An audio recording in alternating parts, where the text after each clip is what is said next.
제목으로 또 말씀을 나누었으면 좋겠습니다.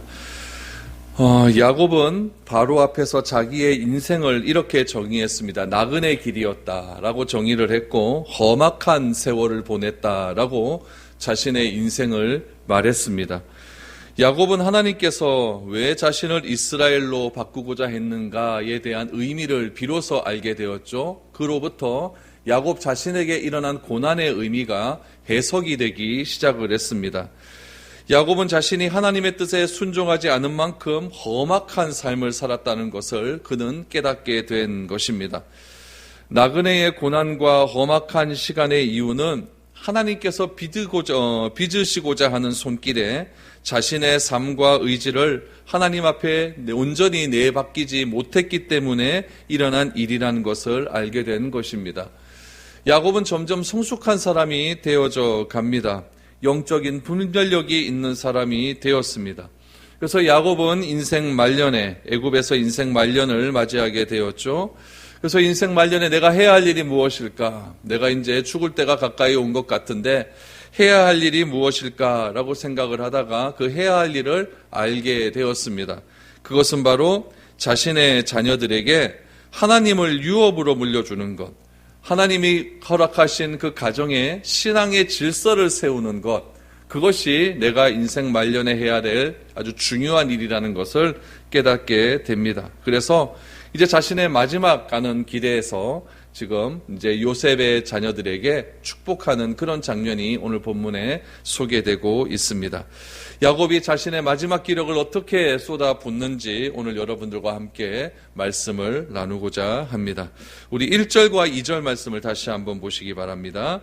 이 일 후에 어떤 사람이 요셉에게 말하기를 내 아버지가 병들었다 하므로 그가 곧 두 아들 므낫세와 에브라임과 함께 이르니 어떤 사람이 야곱에게 말하되 내 아들 요셉이 내게 왔다 하매 이스라엘이 힘을 내어 침상에 앉아라고 말합니다. 우리 1절을 시작할 때 이 일 후에라는 말이 나오죠. 어떤 일이 있었습니까? 47장에 보니까 야곱이 요셉에게 자신의 장래에 대한 일을 말을 했고 또 마지막에 힘을 다하여 하나님께 경배했다라고 말씀을 하고 있습니다. 히브리서에 보니까 이 사건을 지팡이에 의지한 채 하나님께 경배했다라고 이야기를 했죠. 그렇게 경배하고 난 뒤에 요셉은 아버지 야곱이 병들었다고 하는 소식을 받게 됩니다. 아버지가 병들었다라고 하는 소식을 듣게 되자 요셉은 직감적으로 이제 아버지 살 날이 얼마 남지 않았구나라는 것을 느끼게 되는 것이죠. 그래서 요셉이 자신의 두 아들과 함께 아버지를 만나기 위하여서 가기 시작을 합니다. 그랬더니 보세요. 요셉이 왔다고 하는 소식을 듣고 우리 2절 말씀을 보니까 이스라엘이 힘을 내어 침상에 앉았다라고 말을 합니다. 힘을 내어 침상에 앉았다. 여러분, 이스라엘이 지금 누워있는 장면 아닙니까? 지금 자기 몸을 가누기도 힘든 그런 장면입니다. 그러면 그냥 아들을 그냥 누워있는 상태로 맞아야 해도 아무런 그런, 불편함은 없었겠죠. 그런데 야곱이 이스라엘이 힘을 내어서 굳이 침대에 앉은 이유는 있을 거라는 이야기죠. 이것은 누워서 해서는 안 될 말이 있다는 이야기입니다. 꼭 반드시 앉아서 요셉과 요셉의 자녀들에게 꼭 해주어야 될 그런 중요한 이야기가 있기 때문에 야곱은 힘을 내어서 단들에게 부축을 한 채 이렇게 침상에 앉게 됩니다. 그러면 야곱이 그렇게 앉아서 자손들에게, 요셉의 자손들에게 해주고 싶었던 말들은 과연 어떤 말이었을까요? 우리 3절 4절을 보시기 바랍니다. 요셉에게 이르되 이전에 가나안 땅 루스에서 전능하신 하나님이 내게 나타나사 복을 주시며 내게 이르시되 내가 너로 생육하고 번성하게 하여 내게서 많은 백성이 나게 하고 내가 이 땅을 내 후손으로 주어 영원한 소유가 되게 하리라 하셨느니라 라고 말을 합니다. 앉아 있을 힘도 없었던 야곱이 남은 힘을 내어 침상에 앉은 뒤에 요셉에게 하나님의 약속과 언약을 기억하게 하는 오늘 세 가지의 말을 요셉에게 힘을 내어서 하게 됩니다. 그렇다면 이 세 가지의 말은 어떤 말이었을까요? 첫 번째는 야곱이 경험했던 하나님에 대한 말씀입니다. 야곱이 그동안 경험했던 하나님, 야곱이 경험했던 하나님은 어떤 하나님이십니까? 우리 3절 말씀을 다시 한번 보니까 전능하신 하나님, 전능하신 하나님.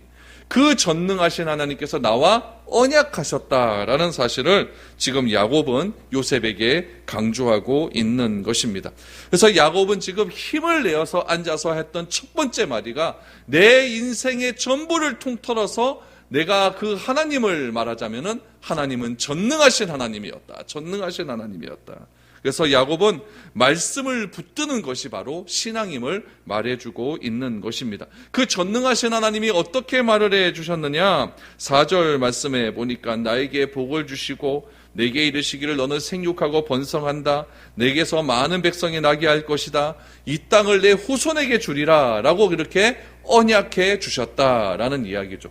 그래서 야곱이 평생을 경험한 하나님은 어떤 하나님이었냐면은 전능하신 하나님이셨는데 그 전능하신 하나님께서 나에게 언약을 해주셨다. 언약하시는 하나님, 이 두 가지의 하나님을 야곱은 요셉에게 고백을 하고 있는 것입니다.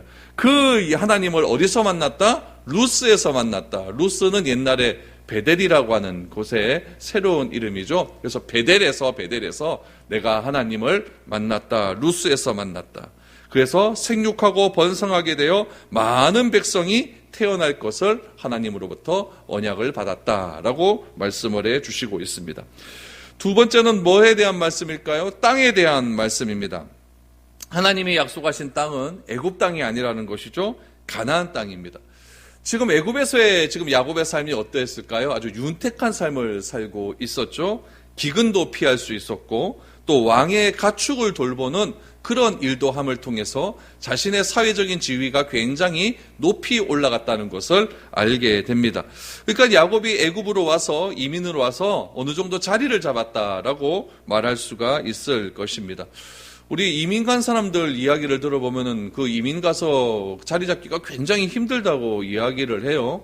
저희 큰아버지도 제가 태어나기 전에 미국으로 이민을 가셨습니다. 이민을 가셔가지고 그곳에서 자리 잡는 동안에 엄청난 고생을 많이 하셨다라고 이렇게 하시는 말씀을 들었습니다. 여러분, 이민의 삶이 그렇게 쉬운 삶은 아닙니다. 그런데 오늘 본문의 야곱은 애굽으로 이민을 갔죠. 이민을 가서 어느 정도 자리도 잡고 땅도 얻게 되었고 직업도 어느 정도 좋은 직업을 얻게 되어서 윤택한 삶을 살게 되었습니다. 그러면 여러분, 그곳에서 살고 싶지, 애굽처럼 좋은 땅에서 살고 싶지, 가나안 땅으로 다시 가는 것 그렇게 쉬운 일이 아니었을 것입니다.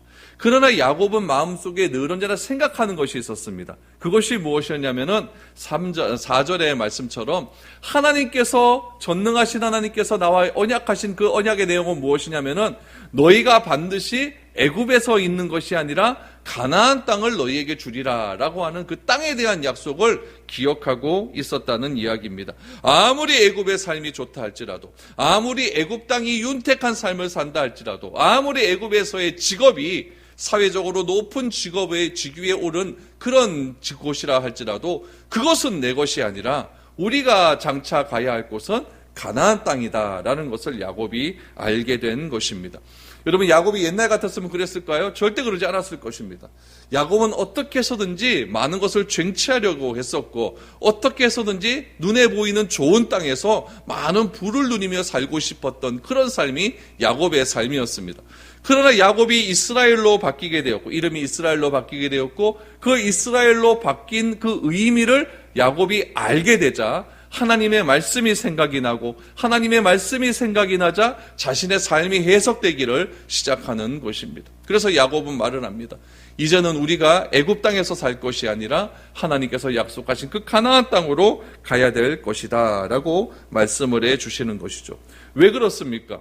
하나님의 백성은 땅이 있어야, 하나님의 땅이 있어야 하고 그 땅에서 하나님의 백성이 하나님 나라를 이룰 수 있기 때문에 그렇습니다.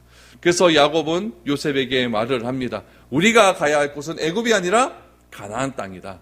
가나안 땅을 기억해라 라고 말씀을 해 주시는 것이죠. 5절과 6절 말씀을 보시죠. 내가 애굽에 와서 내게 이르기 전에 애굽에서 내가 낳은 두 아들 에브라임과 므낫세는 내 것이라.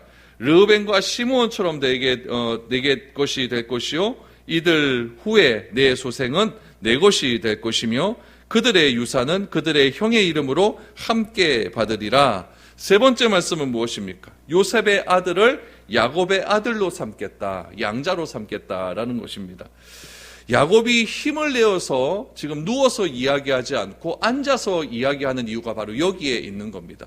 하나님에 대한 이야기를 하고 또한 백성과 자손과 땅에 대한 이야기를 하고 거기에 덧붙여서 요셉의 아들을 지금 야곱의 아들로 양자를 삼겠다라고 하는 이런 이야기를 어떻게 여러분 누워서 할 수가 있겠습니까?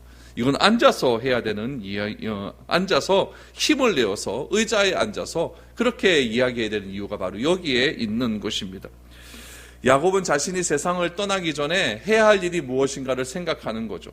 그 해야 할 일이 무엇인가? 이 가정에 신앙의 질서를 세우는 일, 그것을 해야겠다라고 결심을 하는 겁니다. 그 질서가 어떤 일이었냐면 바로 장자에 관한 일이었습니다. 야곱이 애굽에 와서 생각을 하게 되는 거죠. 가만히 자신의 삶을 생각해 보니까 그 옛날, 아주 먼 옛날에 야곱은 애굽에 와서 요셉이 꾼 꿈이 해석되기 시작을 하는 거죠. 별들이 요셉에게 절을 하고 또 해와 달이 요셉에게 절을 하고 또 12집단들이 요셉에게 절을 한다. 이것이 그때는 뭔지 몰랐는데 애굽에 와서 보니까 진짜 그렇구나라는 것이 해석이 되었고 이것이 바로 하나님께서 요셉에게 주신 꿈이며 이것은 바로 우리 민족을 구원하기 위한 하나님의 놀라운 섭리라는 것을 야곱이 비로소 깨닫게 되었다는 이야기입니다. 그래서 하나님께서 요셉을 구원의 통로로 삼으셨구나라는 것을 알게 된 것이죠. 그래서 야곱은 요셉이 장자권을 상속해야 된다라는 것을 야곱은 마음속 깊이 생각을 하고 있었습니다. 요셉이 마음속 깊이 생각하고 있었던 야곱이 마음속 깊이 생각하고 있었던 요셉에게 장자권을 주어야 된다 이 말을 야곱이 살아있을 때 해야 되지 죽고 난 다음에 마음속으로만 품고 죽어버리면은 이건 또 가정에 엄청난 혼란이 일어나게 되는 것이죠. 야곱도 그랬지 않습니까? 야곱도 아버지 이삭이 장자권에 대한 분명한 질서를 세우지 않았습니다. 하나님께서는 리브가에게 어떻게 하셨냐면 내 뱃속에 쌍태가 있을 것인데 쌍둥이가 있을 것인데 뭐라고 말씀하셨냐면은 큰 자가 작은 자를 섬길 것이다 라고 분명히 말씀해 주셨습니다. 그렇다면은 리브가도 그 사실을 알고 있었고 이삭도 그 사실을 알고 있었다고 한다면은 비록 야곱이 뒤에 태어났다 할지라도 하나님의 뜻은 야곱에게 있다는 것을 알고 장자의 질서를, 가정의 질서를 야곱에게 주었다고 한다면은 여러분 이삭의 가정이 이렇게 혼란스럽게 되지는 않았을 것입니다. 근데 이삭은 어떠했습니까? 자신에게 고기를 준 그 에서에게 장자권을 주려고 하다가 결국 이삭의 가정에 큰 어려움이 발생하게 된 것 아니겠습니까? 그래서 야곱은 애굽에서 17년간을 지금 살아가면서 인생을 마무리하면서 하나님께서 왜 나를 야곱이 아니라 속이는 자가 아니라 이스라엘이라고 하는 이름으로 바꾸어 주셨는가? 거기에 대한 해석을 조금씩 해가고 있는 것입니다. 그래서 자기 아들들에게 가족의 질서를 분명하게 해주어야겠다라는 것을 지금 알고 있는 것이죠. 그래서 야곱은 가정의 질서를 세우는 일에 어떻게 했느냐? 12아들을 다 부르지 않았습니다. 르벤, 시므온, 레위 이런 사람들을 다 부른 것이 아니라 요셉이 낳은 두 아들이 왔었을 때 야곱은 요셉의 두 아들이었던 에브라임과 므낫세를 내 아들로 삼겠다라고 이야기하는 거죠. 그러니까 손자가 아들이 되는 겁니다. 손자가 아들이 되는 거죠. 그러면 야곱은 어떻게 되느냐? 그 손자가 아들로 입적을 시켰으니까 아들이 13명이 되는 겁니다. 그렇죠? 13명이 되는 그런 일들이 일어나게 된 것이죠. 요셉은 두 자녀를 데리고 아버지에게 축복 기도를 받기 위해서 왔습니다. 그런데 갑자기 야곱이 요셉의 두 아들을 자신의 아들로 입적시키겠다라고 말을 하게 되는 거죠. 그래서 그 두 아들의 위치가 어떻게 되겠다고 말씀하시냐면은 르우벤과 시므온이 될 것이다 라고 말을 합니다.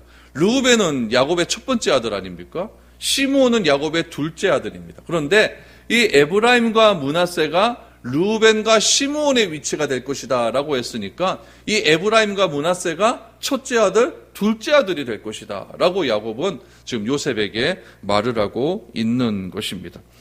그래서 야곱은 요셉에게 무엇이라고 이야기하냐면은 이 에브라임과 므낫세는 내 아들이 되는 것이고 이후에 나오는 자식들, 제가 추측하기로는 셋째 아들, 넷째 아들이 있었는지 모르겠는데 만약 셋째 아들, 넷째 아들이 있었다고 한다면은 그 아들이 요셉의 아들이 되는 것이고, 만약에 없었는데 요셉이 셋째 아들, 넷째 아들을 후에 태어났다고 한다면은 그 셋째 아들, 넷째 아들이 요셉의 아들이 될 것이다 라고 야곱은 요셉에게 이야기를 해 주셨습니다. 이렇게 가정의 신앙에 관한 질서를 지금 이야기하고 있는데, 이 질서 이야기할 때 어떻게 누워서 이렇게 힘없이 그렇게 말할 수가 있겠습니까?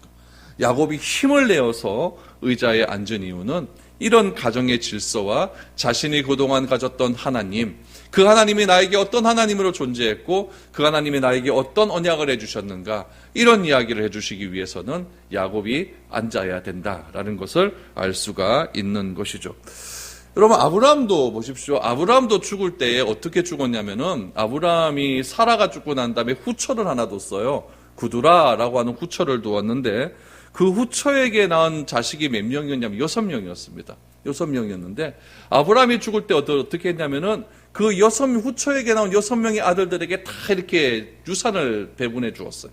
배분해 주고 이삭과 함께 살 것을 명한 것이 아니라 다 떠나라고 했습니다. 다 떠나라고 했죠. 후처의 자식들과 본처의 자식들이 살면서 혹시라도 분쟁이 생길 것을 염려해서 아브라함은 후처의 자식들에게 유산을 남겨주고 다 떠나라고 하고 결국 약속의 땅은 이삭에게 주었다라는 것을 알 수가 있는 것이죠. 그래서 야곱은 자기 할아버지가 한 것처럼 마지막에 가정의 신앙의 질서를 세우는데 열심을 내었다라는 것을 알게 되는 거죠. 이렇게 신앙의 질서, 어떤 장자권에 대한 이야기를 하는데 갑자기 7절에서 야곱이 느닷없이 라헬에 대한 이야기를 끄집어내게 됩니다. 우리 7절 말씀을 보시죠.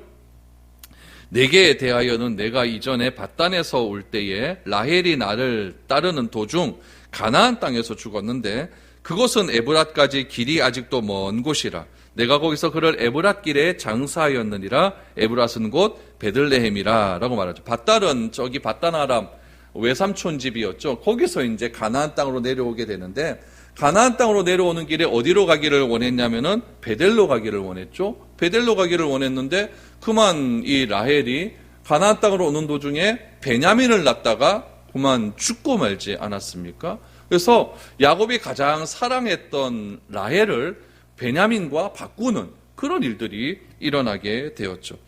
그러면 여러분, 갑자기 왜 야곱이 라헬 이야기를 꺼낼까요? 여러분, 죽을 때 여러분들은 어떤 생각이 날 것 같습니까? 여러분들이 딱 죽고 자녀들 다 모아놓고 유언을 남기는데 유언 남길 때 어떤 이야기들이 생각날 것 같습니까? 내가 무슨 일을 했고, 내가 뭐 빌딩을 몇 개 샀고, 내 재산이 뭐 얼마이고, 이런 이야기 잘 안 합니다. 어떤 이야기를 하냐면은 내가 살면서 후회했던 이야기를 많이 합니다. 그 후회했던 일이 무엇이냐면 더 사랑하지 못했던 일들. 내가 그 사람을 좀 더 사랑했어야 될 텐데, 내가 자녀들 너희들을 조금 더 사랑했어야 될 터인데 내가 그렇게 하지 못했다라고 하는 그런 이야기를 많이 하고 그렇게 돌아가시는 것들을 보게 됩니다. 야곱도 그런 거죠. 야곱도 가장 사랑하는 라헬 이야기를 하면서 이 내가 가장 사랑했던 아내 라헬이 첫 번째로 낳았던 사람이 누구였다? 요셉 너였다라는 것을 지금 강조하고 있는 겁니다. 야곱은 라헬을 베들레헴에 묻었지만은 실질적으로는 어디에 묻었냐면은 야곱 가슴에 묻었습니다. 그래서 늘 언제나 마음 가운데 라헬을 생각하는 마음이 야곱은 늘 언제나 있었다는 것을 말하게 되는 거죠. 여러분, 여기서 알 수 있는 사실이 무엇일까요? 우리는 다 죽습니다. 저도 죽고 여러분도 다 죽을 겁니다. 누가 먼저 죽고 늦게 죽느냐의 차이가 있는 것이 다 죽습니다. 죽을 때 여러분, 우리가 이런 후회는 하지 않았으면 좋겠습니다. 내가 더 사랑하지 못했고, 내가 어떤 사람을 더 용서하지 못했고, 내가 그 사람과 더 함께하지 못했다라고 하는 그런 후회를 하고 죽는 것이 아니라 살아있을 때 더 많이 사랑해 주시고 또 용서할 일 있으면 용서해 주시고 또 함께 할 일이 있으면은 더 많은 시간을 보내어서 우리가 하나님 앞으로 가기 전에 이런 후회는 하지 않았으면 좋겠다라고 하는 그런 생각이 들었습니다.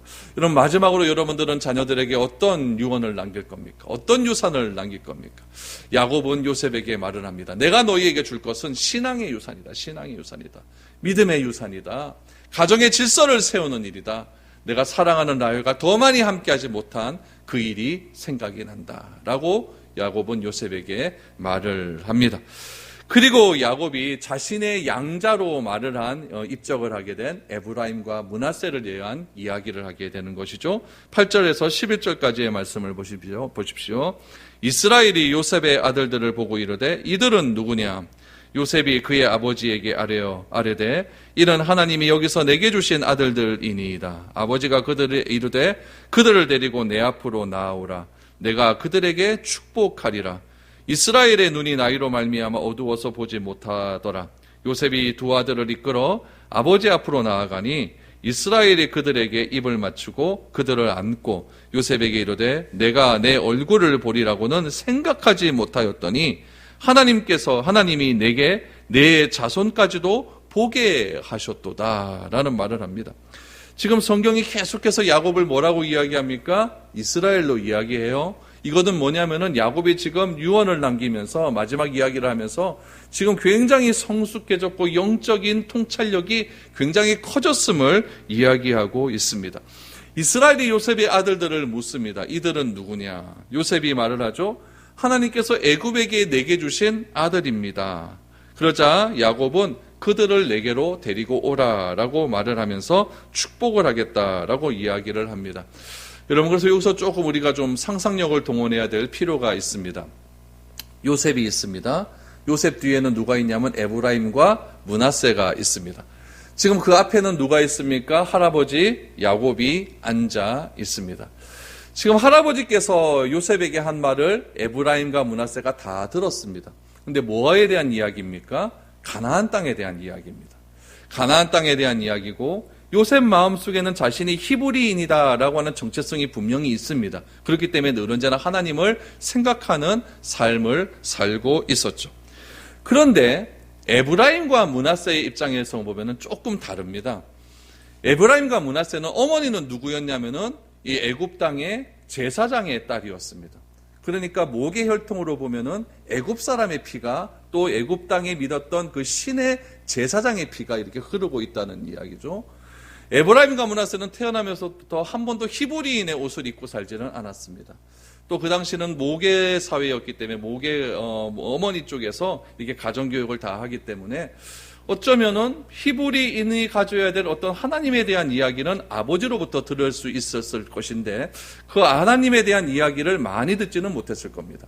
또한 또 이 에브라임과 므낫세는 가나안 땅도 한 번도 가본 적도 없습니다. 아버지로부터 한 번씩 가나안 땅에 대한 이야기를 들었죠.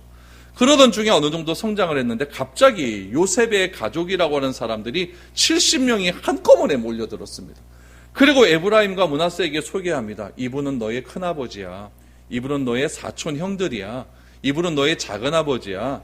또 작은아버지 또 사촌들이야. 이런 이야기를 막 해주기 시작합니다. 그리고 이분은 너의 할아버지야.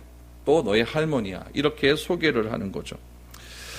야곱은 마음속에 요셉의 두 아들이 히브리인으로서의 정체성을 가지고 살아가기를 원했을 겁니다. 왜냐하면 요셉은 내 후손을 통하여서 하나님께서 장차 우리 민족에게 무엇인가 약속의 자녀로서 대를 이어야 된다고 하는 그 하나님의 뜻을 요셉은 알고 있었기 때문에 그렇습니다. 그런데 이 내 후손들이 애굽 땅에서 애굽 사람으로 살아가는 것에 대한 불편함은 틀림없이 요셉 가운데는 있었을 것입니다. 그래서 요셉은 두 아들이 히브리인으로서의 정체성을 가지고 살아가기를 늘 언제나 기도하고 양육을 했을 것입니다. 이스라엘이 되었습니다. 야곱이 이스라엘이 되었죠. 그때 야곱의 영적인 분별력은 더욱더 높아져 가기 시작을 했습니다. 이삭은요, 야곱의 아버지였던 이삭은 늙었을 때 눈이 안 보였습니다. 눈이 안 보여서 영적인 분별력이 다 떨어져서 야곱에게 해 주어야 될 축복을 오히려 에서가 받을 수 있도록 그렇게 이삭은 일을 꾸미지 않았습니까? 그것을 야곱이 가로챈 거죠. 형이 받아야 될 축복을 다 가로챈 거죠. 이건 뭐냐면은 이삭이 나이가 들어서 눈이 굉장히 어두웠는데 영적인 분별력은 그렇게 뛰어나지 않았음을 의미합니다. 근데 오늘 본문 말씀에도 보니까 야곱이 나이가 많아 눈이 앞이 잘 보이지 않았다라고 합니다.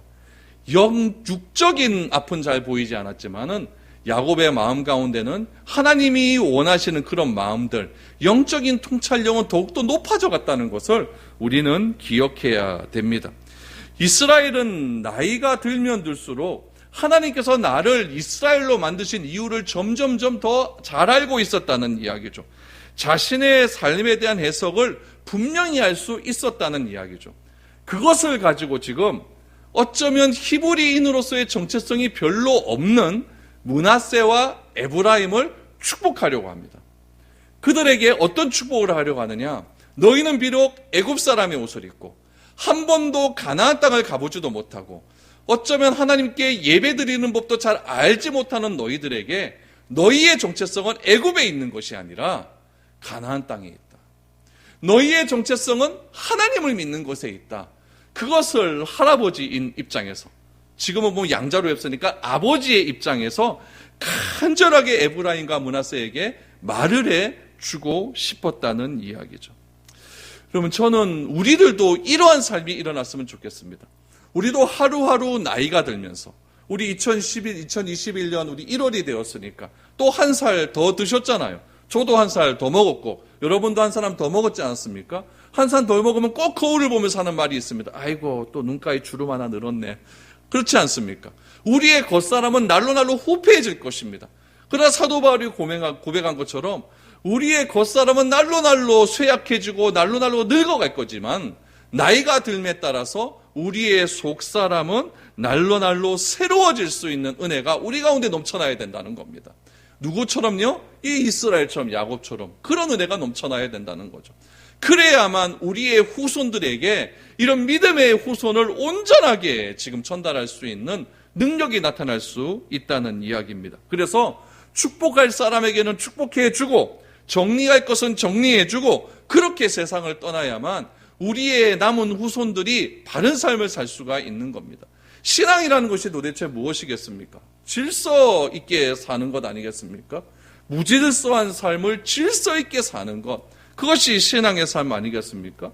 내가 죽고 떠났는데 내가 죽고 떠나자마자 우리 가정에서 막 질서가 다 깨지고 막 엉망진창이 되어버린다고 한다면 내가 산 삶의 의미가 무엇이 있겠습니까?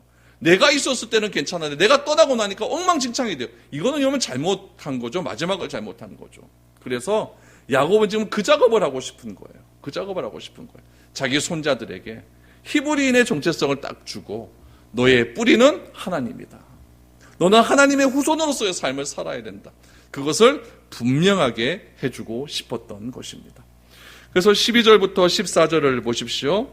요셉이 아버지의 무릎 사이에서 두 아들을 물러나게 하고 땅에 엎드려 절하고 오른손으로는 에브라임을 이스라엘의 왼손을 향하게 하고 왼손으로는 므낫세를 이스라엘의 오른손을 향하게 하여 이끌어 그에게 가까이 나아가매 이스라엘이 오른손을 펴서 차남 에브라임의 머리에 얹고 왼손을 펴서 므낫세의 머리에 얹으니 므낫세는 장자라도 팔을 엇바꾸어 얹었더라라고 말합니다.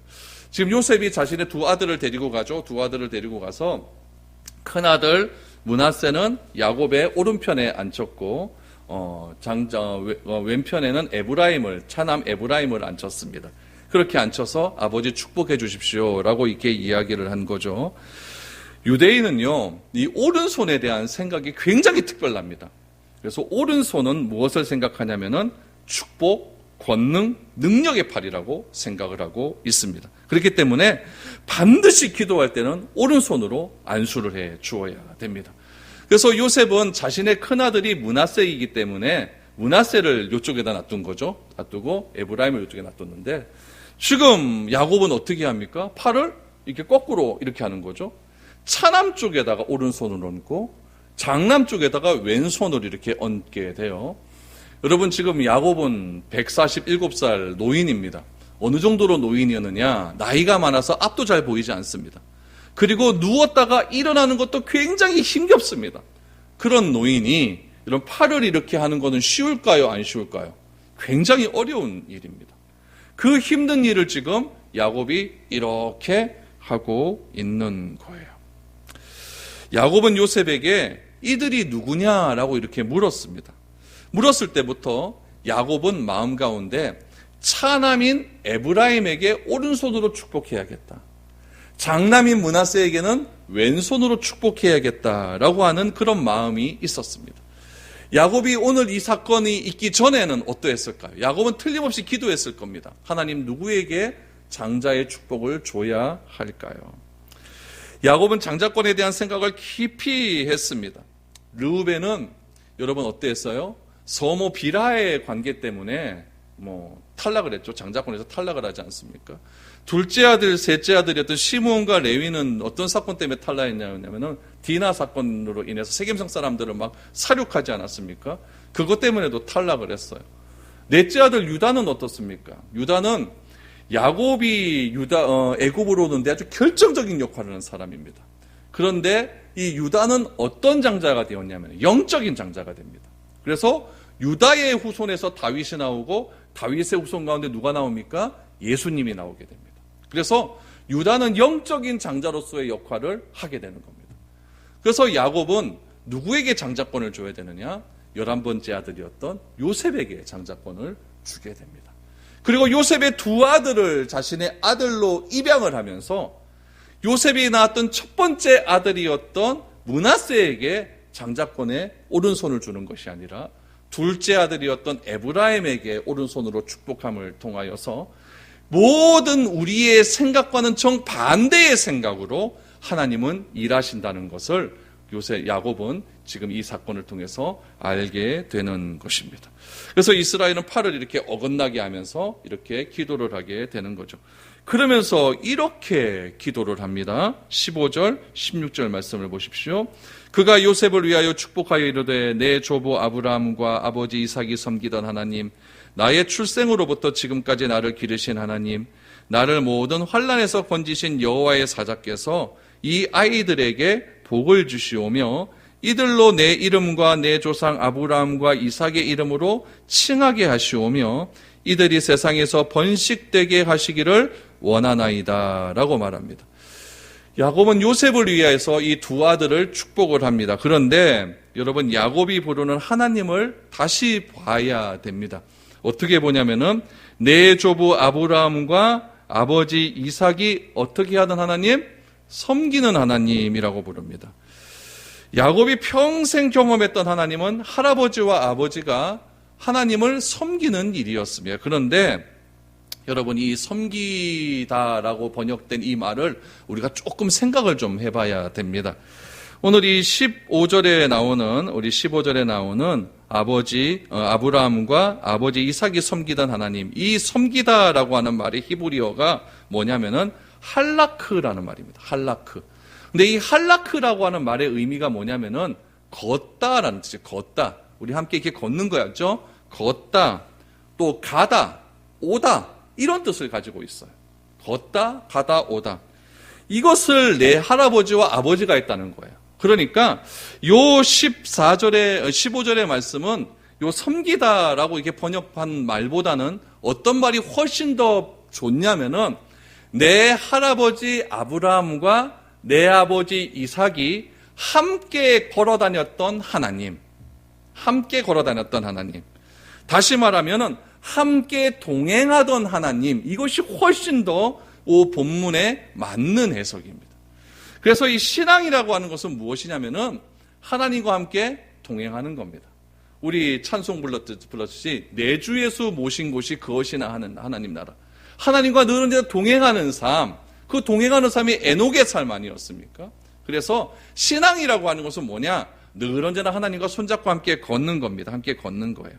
그런데 우리가 자꾸 생각하는 것은 무엇이냐면은 내가 하나님을 자꾸 섬겨야 된다라고 생각을 해요. 여러분, 하나님은 섬기는 일이 아닙니다. 우리가 자꾸 하나님을 섬겨야 된다고 생각하니까 뭔가 자꾸 부담을 자꾸 느껴요. 창세기에 나타난 족장들이 생각했던 하나님은 어떤 하나님이었냐면은 내가 하나님에게 무엇인가 일을 하는 하나님이 아니라, 일을 해야만 하나님이 기뻐하시는 하나님이 아니라, 족장들은 늘 언제나 하나님과 동행했습니다. 기껏 족장들이 하나님을 위해서 했던 건 뭐냐면은 제단을 쌓고 예배드리는 일이 전부였다는 이야기죠.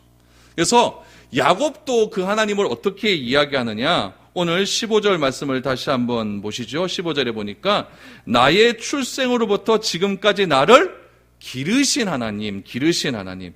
여러분, 이 기르다라고 하는 단어는 어떤 때 사용하는 단어냐면은 목축을 할 때 사용하는 단어예요.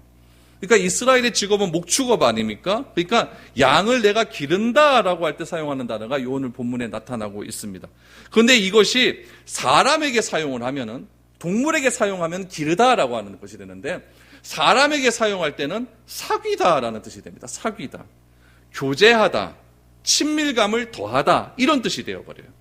그러니까 이게 무슨 말이냐면은 야곱이 평생의 삶 속에서 경험한 하나님은 어떤 하나님이냐면은 앞에서 전능하신 하나님, 언약하신 하나님이었지만은 진짜 야곱이 경험만 했던 하나님은 무엇이냐면은 동행하시는 하나님, 날마다 나와 친밀하게 사귀어주시는 하나님, 그 하나님을 지금 야곱은 이야기하고 있다는 이야기예요. 그렇기 때문에 야곱이 경험했던 하나님, 그 하나님을 요셉에게, 두 아들들에게 어떻게 이야기하고 싶으냐? 우리 할아버지, 우리 아버지는 하나님을 어떻게 이야기했느냐? 함께 동행했다, 함께 같이 걸어갔다, 함께 손잡고 걸어갔다, 이런 하나님으로 묘사를 하고 있고, 나는 어떻게 했느냐? 하나님과 친밀한 관계 속에서 사귀었다, 이렇게 지금 이야기를 하고 있는 거예요. 그런데 창세기 27장 29절 말씀을 보면은 이삭이 야곱을 에서로 알고 축복할 때는 이 섬기다라고 하는 말이 조금 달라집니다. 다시 한번 보시죠. 27장 29절입니다. 같이 한번 읽어보겠습니다. 시작. 만민이 너를 섬기고 열국이 내게 굴복하리니 내가 형제들의 주가 되고 내 어머니의 아들들이 내게 굴복하며 너를 저주하는 자는 저주를 받고 너를 축복하는 자는 복을 받기를 원하노라 라고 했어요. 여기서 보니까 만민이 너를 뭐한다? 섬기다 그랬어요. 여기서 나오는 섬기는 무엇이냐면 아까 그 할라크가 아니라 여기서 나오는 섬기는 뭐냐면 아바드입니다. 아바드. 이 아바드는 뭐냐면 영어 성경에 보니까 워크라고 나왔어요. 일이에요, 일. 그러니까 지금 이삭이 야곱을 에서로 알고 축복할 때 뭐냐면은 만민이, 사람이 사람을 섬기는 겁니다. 이거는 일이에요. 우리가 사람을 섬기는 건 일이에요. 그러나 하나님이 우리를 섬기고 내가 하나님을 섬긴다라고 하는 이 말은 무엇이냐면은 일에 대해서는 안 되고 뭐냐면은 같이 걸어가는 거예요. 동행하는 거예요. 그래서 이삭은 야곱이 에서인 줄 알고 축복할 때는 어떤 축복을 해줬냐면은 야곱에게 모든 민족이 야곱을 섬기게 될 것이다. 그러니까 야곱은 우두머리가 되는 거예요. 많은 민족이 야곱을 위해서 일을 하게 된다라고 이렇게 축복을 해주었고, 야곱이 생각했던 할아버지, 아버지의 하나가 하나님을 대하는 표현은 모습은 무엇이었냐면은 하나님과 함께 걸어가시는 모습이었고, 자신은 하나님과 친밀한 관계 속에서 친구처럼 그렇게 대하시는 하나님을 경험했다는 이야기예요. 여러분, 하나님을 일로 대하는 게 편합니까? 친구처럼 대하는 게 편합니까? 친구처럼 대하는 게 편해요. 그래야만 여러분 교회에 갈등이 없어집니다. 하나님을 자꾸 종교화시켜버리면은 상처가 돼요. 저 사람은 저런 일을 하는데 나는 이 일밖에 못해. 교회를 어떤 일의 경중을 두고 교회에 나오다 보면은 자꾸 이게 교회 안에서 무엇인가 불편함이 느껴지게 되는 겁니다. 그래서 예수님께서는 무엇이라고 나오냐면은 말씀하시면 나보다 앞서 온 자는 다 강도요 절도 도적이다라고 말씀하셨습니다. 앞서 온 자가 누굽니까? 바리새인과 서기관들이에요. 그들이 하나님을 어떻게 했습니까? 하나님과 함께 동행하는 삶을 산 것이 아니라 하나님을 일로서 대해버린 거예요. 하나님을 잘 섬기기 위해서는 안식일을 지켜야 된다. 지킬 때 어떻게 지켜야 되느냐? 3km 이상 가면 안 된다. 사람이 죽지 않을 만큼 있으면 그냥 놔둬야 된다. 철저하게 세분을 해서 사람들로 하여금 불편하게 만들어버리는 거죠. 이렇게 하나님을 대하다 보니까 하나님 섬기는 게 너무너무 어려워요. 너무 힘들어 버려요. 그러니까 하나님께서 자꾸 떠나가고 넌 저 사람은 큰 일 맡겨주셨으니까 하나님께 저 사람은 더 사랑하는 거고, 나는 조그만 일 맡겨주셨으니까 나는 하나님이 덜 사랑하는 거고, 이런 마음이 들기 시작하는 거예요. 이런 마음이 들기 시작하는 거예요. 바울은 우리에게 이렇게 이야기합니다. 집안에 보면 그릇이 많다고 해요. 어떤 거는 금그릇, 어떤 거는 은그릇, 어떤 거는 나무그릇. 근데 그 그릇이 중요한 것이 아니라 그릇 안에 무엇이 담겨 있는가가 중요한 것이다. 내가 교회에 와서 하나님과 어떤 교제함을 누리고 살아가느냐, 어떻게 친밀한 관계를 누리고 살아가느냐, 그것이 더 중요한 것이지, 내가 뭐 교회에서 뭐 어떤 큰 일을 했으니까 하나님께서 그 사람에게 더 축복 주시는 거고, 나는 요만한 일 했으니까 하나님께서 나를 싫어하시는 거고, 이렇게 비교가 되기 시작해버리면은 교회에 오는 것 자체가 부담이 되기 시작한다는 거예요. 제가 여러분들에게 교회에서 일하지 말란 얘기가 아닙니다. 오해하지 마십시오. 일하지 말란 얘기가 아니라 가장 우선적으로 해야 되는 일은 무엇이냐면은 야곱이 훗날 고백한 것처럼 할아버지의 하나님, 아버지의 하나님은 어떤 하나님과 했다? 함께 동행하는 하나님이었다. 나의 하나님은 어떤 하나님이었다? 나를 기르시는 하나님, 친밀하게 나를 대하시는 하나님이었다. 그렇게 우리가 생각을 하고 하나님과 함께 동행하는 신앙의 삶을 가져야 된다라는 것을 우리가 꼭 기억해야 됩니다. 그래서 하나님은 아브라함을 어떻게 대하셨느냐? 창세기 18장 17절 말씀해 보니까 소돔과 고모라에 대한 이야기를 하시면서 이렇게 이야기를 하셨습니다. 창세기 18장 17절 보십시오. 여호와께서 이르시되 내가 하려는 것을 아브라함에게 숨기겠느냐? 무슨 말입니까? 아브라함을 친구처럼 벗으로 여겼다. 이런 말 아니겠습니까? 그래서 왜 하나님께서 아브라함에게 숨기지 않았습니까? 친밀하기 때문에 그렇다라는 거예요. 그래서 여러분, 신앙은 일하는 게 아닙니다. 신앙이란 무엇이냐? 친밀감을 느끼는 것이고, 신앙은 하나님과 동행하는 것이다. 이런 거예요. 그래서 예수님도 요한복음 15장 15절 말씀해 보니까 예수님께서 우리를 어떻게 대해 주셨느냐? 이렇게 대해 주셨다고 말씀합니다. 같이 읽어보죠. 시작.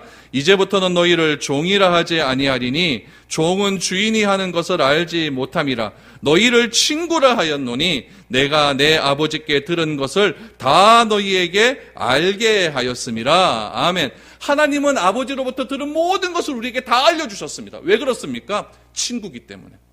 예수님은 우리를 친구로 삼아 주셨어요. 이게 얼마나 좋은 일입니까? 저도 브라질에서 친구가 왔잖아요. 좋아요. 친구가 하나 있는 게. 또 친구가 또 학원 와. 그 친구도 좋아요. 친구랑 만나는 게 얼마나 친밀하고 동행하면 같이 가는 건지 모릅니다. 친구는 그래서 좋은 거예요. 하나님은 우리를 뭘로 삼아 주셨습니까? 친구로 삼아 주셨어요. 우리를 일하는 종으로 삼아 주신 것이 아니라 친구로 삼아 주셨어요. 그러니까 여러분, 신앙생활하는 것은 기쁘고 즐거운 일입니다. 안 죽었습니까? 기쁘고 즐거운 일이에요. 부담 가지는 일이 아니에요. 그런데 교회가 자꾸 부담을 주니까 교회 안 나오려고 하는 거죠. 교회에서 상처받는 거죠. 저는 여러분들이 우리 미래로 교회에서 생활할 때, 신앙생활할 때 즐겁게 생활하시기 바랍니다.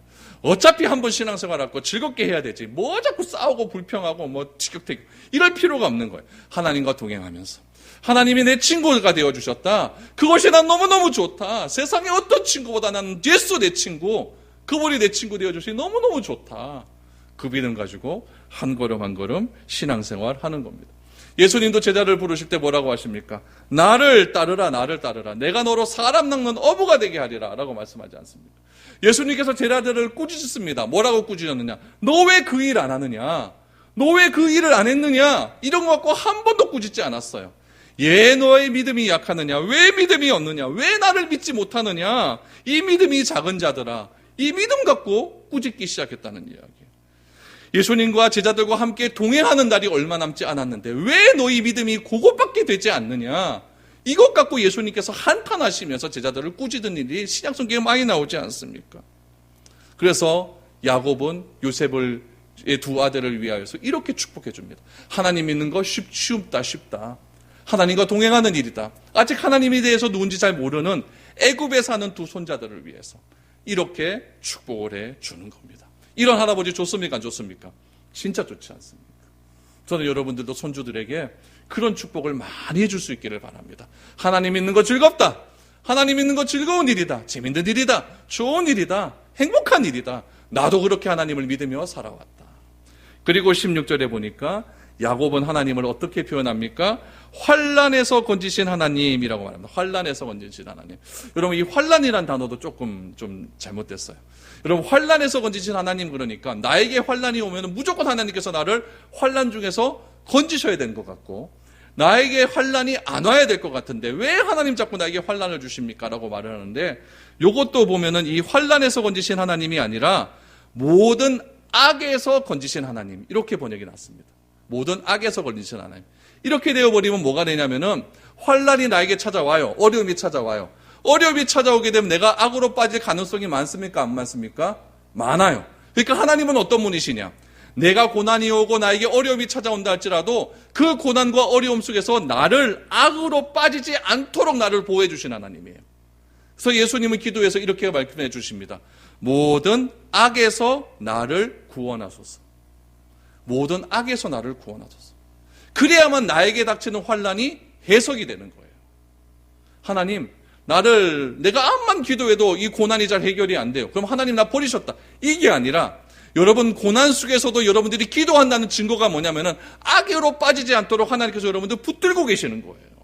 이게 하나님의 놀라우심입니다. 야곱은 그렇게 기도하는 거, 그렇게 이야기해 주는 거예요. 야곱이 얼마나 나쁜 짓 많이 했습니까? 얼마나 고약한 짓 많이 했습니까? 그럼에도 불구하고 야곱이 그 악하고 고약한 짓을 할지라도 하나님께서 야곱을 딱 붙들고 계셨어요. 하나님이 일하시잖아요. 딱 붙들고 계시고 악으로 빠지지 않도록 그렇게 하나님께서 야곱을 때리시고 그래서는 결국 무엇으로 만들어 주십니까? 이스라엘로 만들어 주시는 거예요. 이 하나님이 우리가 믿는 하나님입니다. 좋잖아요. 야곱을 그렇게 변화시켰다면 나도 변화될 수 있는 거예요. 그 하나님과 손잡고 그렇게 걸어갈 수 있기를 바랍니다. 여러분, 이 복잡하고 어려운 세상 속에서 가장 쉬운 길은 뭐냐? 하나님과 같이 걸어가는 길입니다. 하나님을 아는 길입니다. 하나님을 아버지라 부르는 길이며 그분에게 순종하며 함께 걸어가는 길임을 여러분 꼭 기억하시기를 바랍니다. 그래서 이번 한 주간의 삶도 바라기는 하나님과 동행하는 삶 사시기 바랍니다. 혹시 나에게 어려움이 있다라고 한다면 하나님, 이 어려움 속에서라도 하나님을 부인하지 않을 수 있도록 도와주십시오. 악에서 건져주십시오. 내가 삐뚤러 가지 않도록 해주십시오. 그래서 하나님, 내 비록 이 고난 속에서도 하나님과 동행할 수 있는 그런 믿음 더하여 주옵소서. 그것이 우리가 이 코로나 시대를 살아가는 우리의 진실된 고백이야 될 줄로 믿습니다. 이번 한 주간의 삶들 속에서 나와 친밀하신 하나님, 나와 동행하시는 하나님, 나를 기르시는 하나님, 나의 친구가 되어주신 하나님, 그 하나님께 감사하며 함께 걸어가는 저와 여러분 될 수 있기를 축복드립니다.